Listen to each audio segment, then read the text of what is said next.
Hi all again. On today's class, we're going to look into lenses ataupun kanta, yeah, and things that we'll be looking into here. The first part will be on about the power of the lens, kuasa kanta.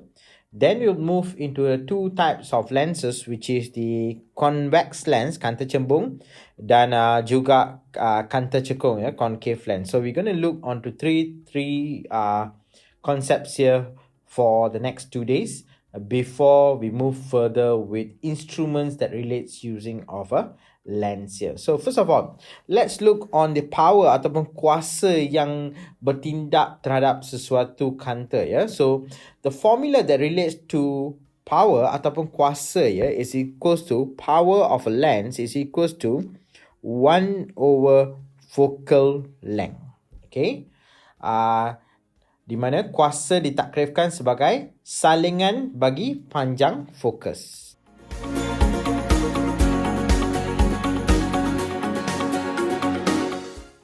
In English, we're going to say reciprocal of focal length.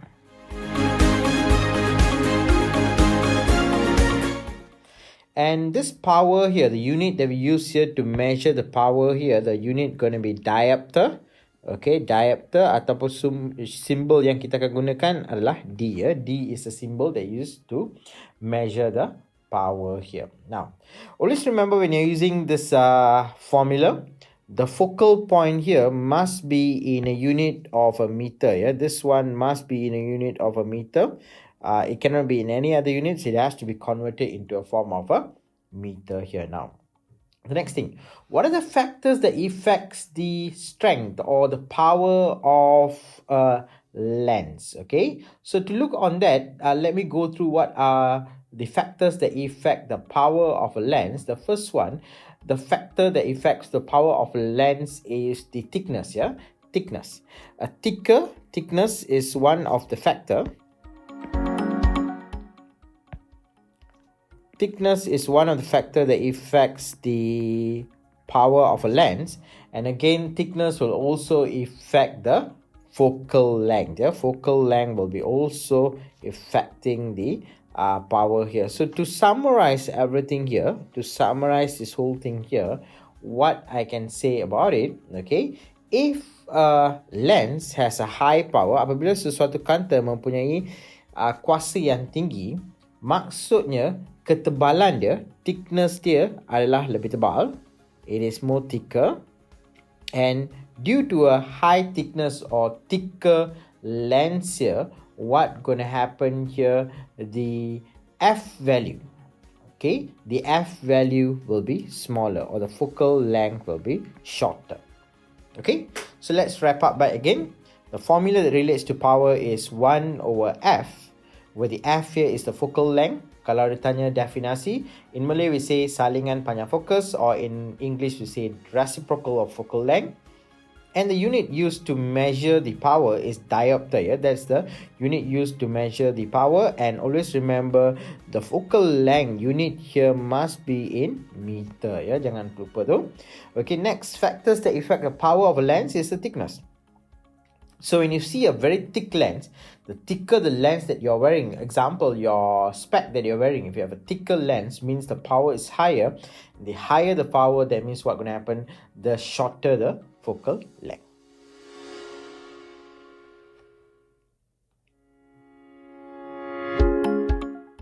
Another formula that can be related to lens here, there's two formulas. One is as P is equals to 1 over F.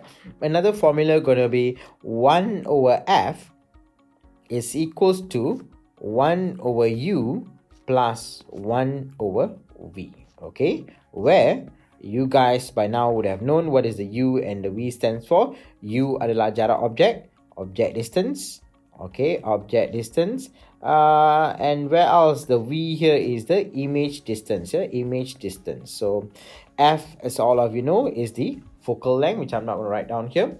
How to use this formula, we will go through this on the coming lessons when we are doing a question related to this formula. As for now, just remember this formula here. How to use it, we'll look on it on the next lesson when you're looking at questions related to 1 over F equals to 1 over U plus 1 over V formula.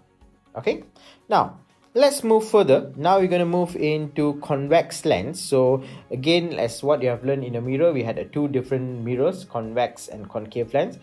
So in lens also, we're going to have the same concept where we have the convex lens and a concave lens. So what is the shape of a convex lens? The shape here is going to be as such. You're going to have as though two mirrors are facing side by side. Two curved mirrors meeting side by side, and therefore that is what we call as a convex lens. Okay, and now if let's say we have a principal axis in the middle, the center point here, okay, the center point here is called as a optical focus, okay, of the lens itself. Okay, now here we're going to again look into three rules that relates to the convex lens ataupun kanta cembung. Yeah? So what is the first rule says? Okay, rule yang pertama atau syarat yang pertama menyatakan bahawa sinar menerusi pusat optik. Remember, sinar pusat optik ni dekat tengah ya. Pusat optik ni dekat tengah. So according to the first law here, any light ray that is passing through the center point or the optical center will not be refracted. It's going to move in a straight line. So anything passing through here will be moving in a straight line before and after. That is exactly stated by the first definition. Let's rephrase again. It moves in a straight line. Tidak akan dibiaskan bergerak secara lurus apabila melalui titik optical center. Optical center ni apa kelas? Optical center adalah titik yang dekat tengah ni is called as an optical center or symbol dia O ya. Okay, now next formula. What does the next formula or the next law says or next rule says? The next rule says a light ray parallel to principal axis, okay, sinar cahaya yang selari dengan paksi utama, sinar cahaya yang selari dengan paksi utama akan dibiaskan ya, akan dibiaskan melalui titik F, will be refracted passing through the F point. That is the second rule here. Parallel light ray, parallel refracted passing through F point. Okay, now the next thing that we're going to look into here is the third rule. What does the third rule says? Light ray, okay, light ray passing through F point will be refracted parallel to principal axis. So example, if let's say I have a light ray passing through F point, what going to happen? The moment it incident on the center of the lens is here, it going to be refracted atau akan dibiaskan secara selari dengan paksi utama. So remember all these three rules. We're going to use all these three rules to draw a ray diagram for a different position as what we did for the mirror. Yeah. So ini adalah tiga law dia. Okay. If it's passing through the center point, it doesn't get refracted. If it's parallel, refracted passing through F, and if it's passing through F, refracted parallel to principal axis. Okay. Now, so if this is okay, we're going to move into the drawing that relate to the rules that you have just learned here. Yeah? These are the three rules that we have just learned. And now we're going to move into drawing a ray diagram for a position as U more than F, 2F, U equals to F, and so on. Yeah? Like how we did for a mirror concept tadi. Okay, so untuk tu let's look on the first drawing that I have here untuk mencari apakah ciri-ciri image yang terbentuk apabila okay, apakah hold on. Okay, apakah ciri-ciri image yang terbentuk apabila objek diletakkan lebih jauh daripada 2F ya. Objek diletakkan lebih jauh daripada 2F. Look at that position of the object. Ini objek dia. Objek dia adalah lebih jauh daripada 2F. So let's use any of the three rules that we have learned. I'm going to use my rule number 2. It says light ray parallel to principal axis, sinar cahaya yang selari dengan paksi utama. You can always refer back to rule 2 ya. Akan dibiaskan melalui titik F. My drawing might be slightly not right, but that's how you draw it, yeah? So it has to be exactly passing through F, and that's my rule number 2. Okay, rule number 2 says a light ray passing through F point will be refracted, okay, will be refracted parallel to principal axis. So now what I'm going to look here, a light ray here will be refracted parallel to principal axis, and therefore I have some intersection point here. And remember, any ray diagram must have the arrow, and the meeting point here is where the image is formed. So I'm going to extend this and draw my image here. So the image going to exactly be formed at this point here. So the image is formed here. Now that is your image position. Now, things are slightly different when it goes to the lens. Ya. Kalau dalam cermin, kita dah belajar dah. In a mirror, what we have learned in a mirror, anything forming in front of a mirror is a real. Anything forming behind the mirror is a virtual. Tapi untuk case kanta ni pula, okay, for the lens concept, for the lens, it is slightly different, where anything forming in front of the lens is virtual. Anything forming in front of the lens is virtual. Anything forming behind the lens is a real image. So in this case, what's happening, class? The image is formed behind the lens, right? So the first thing is going to be real because it's being formed behind the mirror. Sorry, behind the lens. So what's going to happen is going to be a real image. Okay. How about the size wise? Previously it's exactly 2 box. Now it's become more than 2 box. So it's magnified.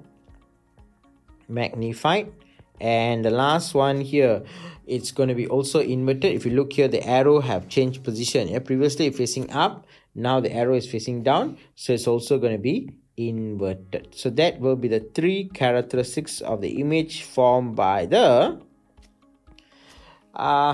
convex lens, okay, when the object is placed more than 2f.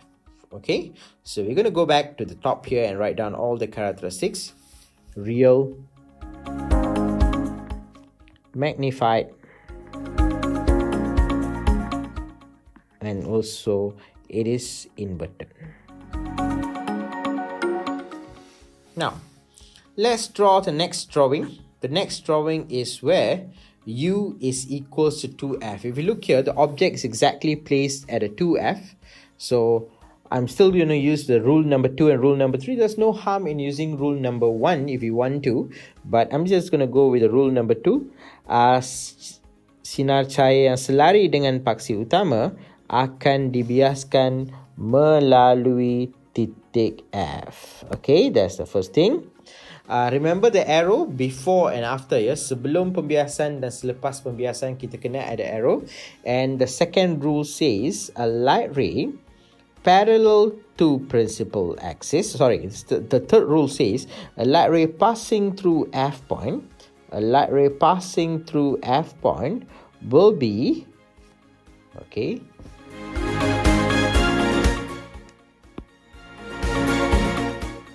a light ray passing through F point will be refracted parallel to principal axis. It's going to be refracted parallel to principal axis. That's a rule number 2 if you look here. And therefore what happens, I form an image exactly at this position. Dan kalau kita extend this line here, what's going to happen, your image now is formed exactly at this position. Okay, so if you look here, what happened to the characteristics of the image is going to be exactly similar size. Yeah? If you look here, it's exactly same size. Previously it's a 2 box here, and now it's the same 2 box, so it's going to be same size. But it is now behind the lens. That means it's going to be a real. Okay, and what going to happen is also inverted. If you look here, arrow previously facing up, now arrow facing down, so it is going to be inverted. So go back to your main diagram, write down all the 3 characteristics here. Same size, okay, real and inverted. Now of course the same drawing you need to do for a u between f and 2f. U equals to f and u is less than f. This is going to be your homework, which I will give you more instruction through your group in a while, what you have to do once you have watched this video here. So I'm going to stop here for today. So let's look what we have learned about power, okay, kuasa kanta. Then we have moved into kanta cembung dan kita dah melihat tiga rule, tiga syarat yang mengenai kanta cembung ni. Dan selepas tu we have already drawn a ray diagram for u more than 2f and u equals to f. You have an homework today to draw for a 3 more diagram where the u is between f and 2f, u equals to f, and u less than f.